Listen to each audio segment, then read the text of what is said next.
queridos, sejam bem-vindos a mais um estudo Autoridade Espiritual, parte 2. As autoridades delegadas devem santificar-se. Aquele que deve ser colocado em posição de autoridade precisa santificar-se dentre a multidão. Embora nosso Senhor fosse enviado de Deus e tivesse comunhão ininterrupta com Ele, ainda assim declarou: em favor deles eu me santifico, para que também eles sejam santificados pela verdade. João 17, verso 19. O que o Senhor quis dizer com eu me santifico? Por amor aos seus discípulos, o Senhor deixou de fazer muitas coisas perfeitamente legítimas, de falar muitas coisas que poderia ter falado licitamente, de assumir muitas atitudes que poderia assumir, de aceitar muitos alimentos que poderia aceitar. Sendo filho de Deus que não conheceu o pecado, a sua liberdade excedia de qualquer outro sobre a terra. Não podemos fazer muitas coisas porque temos defeitos, não podemos falar muito porque somos impuros, mas não havia essa dificuldade na vida do nosso Senhor, uma vez que Ele era santíssimo. Devemos nos humilhar porque a nossa natureza é cheia de orgulho, mas o nosso Senhor jamais foi orgulhoso e, portanto, Ele não necessitava de humildade. Mais que isso, precisamos de paciência, porque somos naturalmente impacientes. Nosso Senhor, entretanto, nunca foi impaciente, por isso Ele não necessitou de paciência. Ele não precisou restringir-se em muitas coisas, uma vez que era totalmente sem mácula. Até mesmo a sua ira foi sem pecado. Apesar de tudo, Ele disse: em favor deles eu me santifico. Ele estava pronto a se restringir em muitas coisas.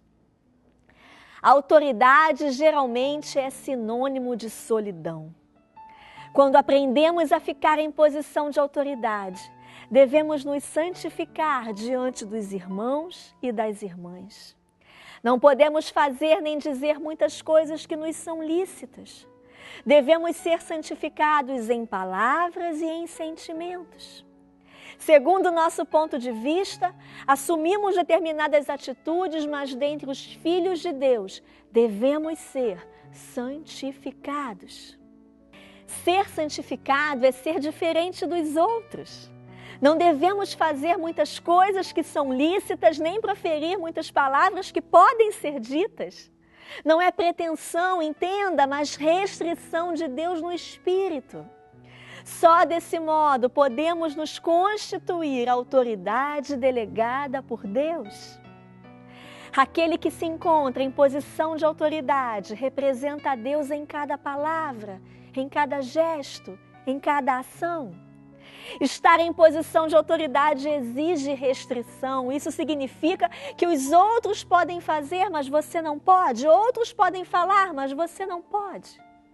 Você deve obedecer ao Espírito do Senhor conforme Ele instrui a você no seu íntimo. Querido, esse é o preço da autoridade. Se não nos santificarmos como nosso Senhor, não estaremos qualificados para ficar em posição de autoridade.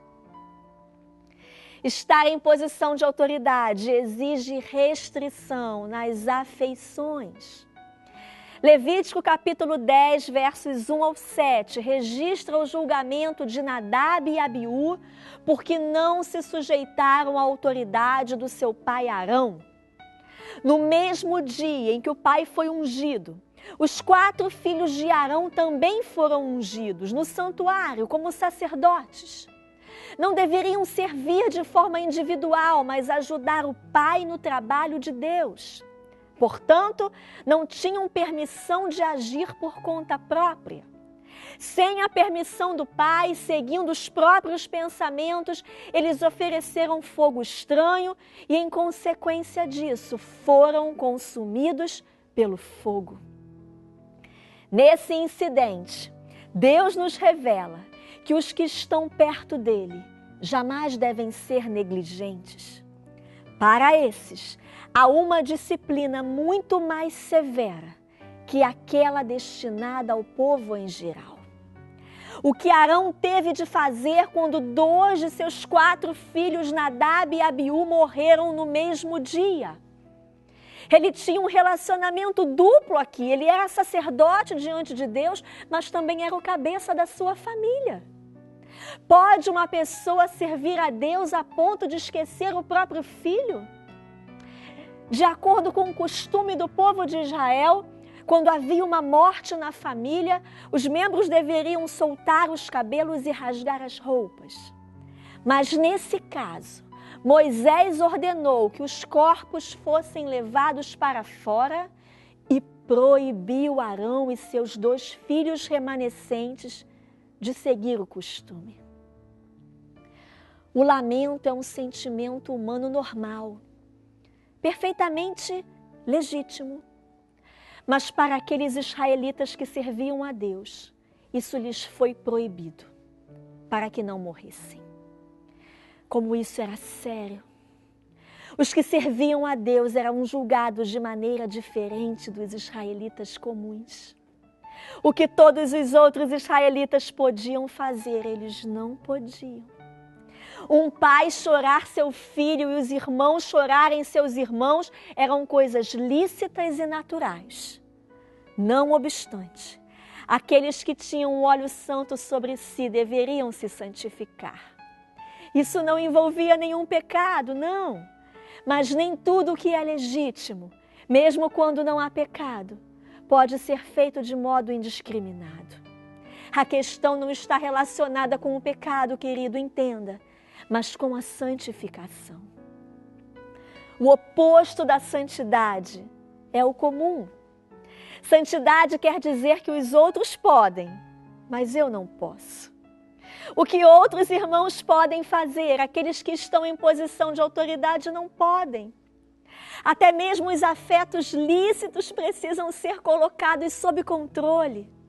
Caso contrário, a morte pode ser a consequência. O povo de Israel morreu em consequência de seus pecados, mas os sacerdotes poderiam morrer por não se santificarem. Com os israelitas, o que matava deveria morrer. Arão, entretanto, se chorasse por seus filhos, teria de morrer. As pessoas em posição de autoridade devem pagar o preço. Arão nem sequer podia sair do tabernáculo. Outros tiveram de enterrar os mortos. O povo de Israel não vivia no tabernáculo, enquanto Arão e os seus filhos não tinham permissão de sair dele. Eles deveriam diligentemente guardar os encargos do Senhor. Tenhamos, portanto, uma conduta íntegra diante de Deus, no que se refere à nossa santificação diante do povo. Aqueles que servem são ungidos por Deus. Devem sacrificar os próprios afetos, podendo negar até mesmo os legítimos. Todos os que desejam manter a autoridade de Deus devem saber como se opor aos seus sentimentos pessoais. Queridos, a exigência de Deus é rigorosa. Se a pessoa não deixa de lado seus afetos pessoais, ela não pode servir a Deus. Quanto mais alta a posição, mais severa é a exigência. O grau de proximidade de Deus torna-se o grau dessa exigência. Aquele a quem Deus mais confia é aquele a quem Ele mais vai exigir. Que essa palavra entre no profundo do seu coração. Que essa palavra envolva você de tal forma que você que ainda até hoje não tinha entendido desse jeito, que você possa entender e agir assim a partir de agora. Que Deus te abençoe.